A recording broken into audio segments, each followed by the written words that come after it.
says starting live video. Good morning. Hello. Happy Tuesday to you people. Yes, coming to you from Austria on this lovely summer day, and I hope that wherever you are in the world, that you also having a lovely Tuesday when you get to watch the replay of this. So today's topic is about the differences between men and women walking our sensitive reactive dogs. So, for those of you who have husbands and partners, you may realize, or it may be something that you've experienced, that our husbands and our partners don't seem to have as much trouble walking our sensitive or reactive dogs. They seem more confident or more, we might even say blasé, or, they seem less concerned about it. In general, I'm speaking in general today. Obviously, it's not for everybody the same, but I'm speaking in general. And one of the most obvious things is, well, with their size and their strength, they are a lot more easy to handle a dog in a stressful situation, right? They're bigger than us, they're stronger than us in general, and they have a self-confidence perhaps that they can um, go into a situation and feel that they could handle it, all right, or be able to pull the dog out or whatever. Not to say that they don't get stressed by it, but they certainly have perhaps a self-confidence that we may not, because we feel that maybe the dog will pull us over, or we can't separate two dogs, or that kind of thing. We're scared of being bitten and that kind of thing, which which is normal, right? And that's a logical factor. But one of the other factors that I find quite interesting is that studies have shown that men have a wider peripheral vision than women. So women are more focused on, we have a smaller peripheral, and we're more focused on sort of that kind of tunnel vision. And that is we've been, the theory behind it is that we need to really be concentrated on the finer details. We're really good at picking up the mimicry of our babies' faces, and also therefore our dogs' body language. We really tuned into the finer signals of the needs and of our babies and of our offspring, and that would include our dogs as well, right? Because we're really focused in what do they need in the moment, what is their body language telling me, and we have that intuition. So that's a very strong bonding um, mechanism that we have, is to be able to recognize what's the individual in front of us needs and be able to respond to that. So that's the biological reasoning behind why we may have a more tunnel vision, and that we can pick up these finer details. Whereas a man may have been the one who was on the lookout for danger in the environment. So he would have been the one to protect, to be on the lookout and protect us while we are focused on caring for our young.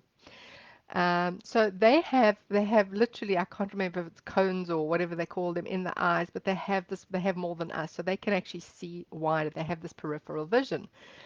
So it's really interesting, because I thought when we are walking with dogs who are sensitive or easily triggered by something in the environment, we are not only having to focus on their finer details of what their body language is telling us, what's their muscles doing, what are their facial expressions, what are their tail. We're very focused on that. We're good at that.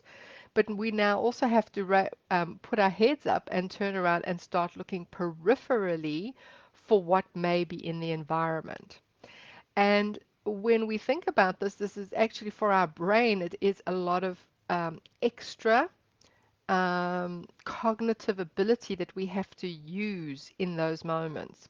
So we are tuned into the finer details, but now we also have to be scanning the environment for what may be coming around that corner, etc., which puts extra load on our female brains, on our cognitive abilities. And because that is not what we biologically wired for, you can say, it puts our stress system on a heightened alert.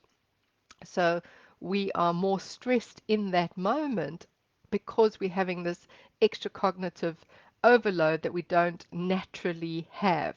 Our natural focus is down there. So I thought this was really interesting, because this can prove biologically why we often feel more stressed about walking our reactive dog. So it's not just that we are crazy or silly or whatever. It's because we biologically designed that way. We're not biologically designed to be scanning the environment for dangers. We are biologically designed to tend to the being in front of us and to meet their needs. So I thought that was really interesting, and I thought, how do we take this information into our lives? So the first one is, of course, as I said, the understanding, just the self-awareness of that can give us a little bit, let us off the hook if you want, or just more self-acceptance.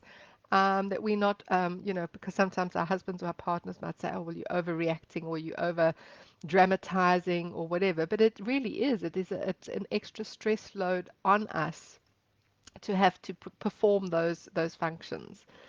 So a bit of self-acceptance, a bit of self-awareness there, and understanding, and also maybe we could just um, practice more. So practice more, sort of. When we are looking up in the environment, to just keep reminding ourselves there is, if we are instead of just scanning the environment for danger, I wondered if it was a good exercise that we actually look up more in our surroundings and just remark on that beautiful tree or that wonderful, new house if you're walking down the road. Whatever it is, just try to when you go into that peripheral vision, not to let your brain go too much onto alert, but really sometimes practice just the peripheral vision can help us just to see beauty, can help us to see things that we haven't noticed in nature or in our environment that are beautiful or bring us joy or invite some awe into what we're seeing. So I thought it was maybe something we could practice. I did actually practice on my walk today. So I did find myself very tunnel focused. I was, watching my dogs, watching where I was going, watching that kind of thing. And then every now and I would look up to see if I could see other people or dogs coming so that I knew if I needed to put my dogs on the lead or if I could, carry on off lead, whatever that might be, or bikes when we were coming down the one path, if there were bikers. But instead of just looking up and finding the danger, it was while I looked up, I did a quick scan, but then I also noticed the beautiful mountains and I noticed how the clouds were sort of very low and sitting over just, below the tops of them and the fresh air and just invited my senses to take in the environment in a positive way, in a way that is not activating my stress system. So it's in a way that I'm reminding myself that I'm safe, reminding myself that I feel good, even though I need to occasionally look up and see what's going on and check the environment. It doesn't have to be in that state of stress. It can also be in a state of joy and awe and safety. So I wonder if that's something that might be interesting for you to investigate for yourself, to think about, and to find out how, to be more mindful and notice how you are on your walks, how, where is your focus mainly, and when you do have to scan the environment, do you feel a stress level rising and going up? And can you practice, do exercises? Perhaps that's just breathing and looking around in the environment. What exercises can you do? You can do the 5, 4, 3, 2, 1 exercise, the breathing exercise, whatever that is, just excuse me, to remind yourself that when you have to look up and use your peripheral vision, as it were, it's not in a stressed state. So there we go. That's my musing for today, and hopefully some helpful information that just allows us to, yeah, to think a little bit outside the box and to understand ourselves better, to understand how we ourselves um, perceive our environment, because we're very often very interested about how the dogs perceive their environment, but how do we perceive their environment? So there we go. That's what I have for you today, and I'd love to hear your thoughts and comments, insights and takeaways if you have any. So have a wonderful day, and we will see you in the group during the week. Bye for now.